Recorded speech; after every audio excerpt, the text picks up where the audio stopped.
Europe 1, bonjour, les initiatives positives. Bonjour Jean Z.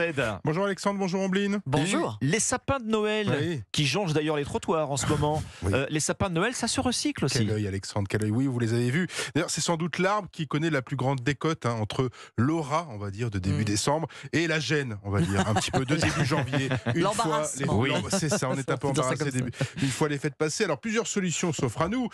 Effectivement, le jeter au coin de la rue dans un espace dédié, enfin, on espère très vite congestionné, il faut le dire, par des conifères en fin de vie, ou aller en déchetterie, ou parfois directement à la poubelle, où on les trouve là aussi. À Strasbourg, la start-up Green Phoenix propose de s'occuper de tout, du retrait au recyclage. Elle est née où cette entreprise? Alors, sur les bancs d'une école de commerce alsacienne, 5 copains qui proposent ce projet en 2019. C'est un concours de création d'entreprise. Ils remportent le premier prix et décident donc de se lancer dans l'aventure de l'entreprise, histoire de voir si leur idée tient la route du réel.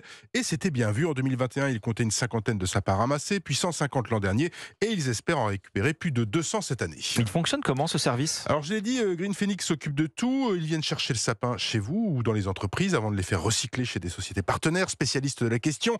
La collecte, elle se fait à vélo uniquement, avec une remorque pouvant accueillir jusqu'à 6 conifères par tournée, que ce soit encore une fois auprès des particuliers ou des entreprises. Les clients réservent leur créneau en ligne. Le service est facturé entre 15 et 25 euros par arbre, selon leur grandeur, jusqu'à 2,80 m. Alors, 2,80 m, faut un grand Ça salon. laisse, ça laisse de la marge. Ça fait un beau sapin. Oui, oui, oui. Très très beau sapin, c'est le prix de la tranquillité, en tout cas du bien-être des trottoirs et de la planète. Une fois chez les recycleurs, les sapins sont broyés avant d'en faire du compost à étaler dans les champs. Et oui, le conifère est effectivement un bon fertilisant Excellent naturel. fertilisant. Bon, alors ça reste une activité saisonnière. Oui, c'est pour cette raison que Green Phoenix s'est également tourné vers la collecte de biodéchets. Les biodéchets, c'est ce qu'on trouve dans les cuisines des ménages, les restaurants, les magasins de vente en détail, comme les fleuristes par exemple, mais aussi dans les jardins et les parcs.